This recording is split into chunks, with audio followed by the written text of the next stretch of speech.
ఎదురు చూడని ఇంత హాయిని మరిచిపోదు మనసు.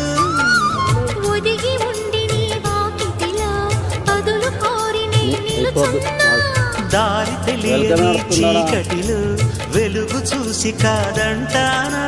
ఊరించి ఇది ఏ మాసం? ప్రేమించే ప్రతి గుండెను అందెల సందడి చేసే హేమంతం ఇది. మన సొంతం అయినది. కిలకిల నవ్వే కోయిల కోసం వచ్చింది మధుమాసం. మిల మిల మెరి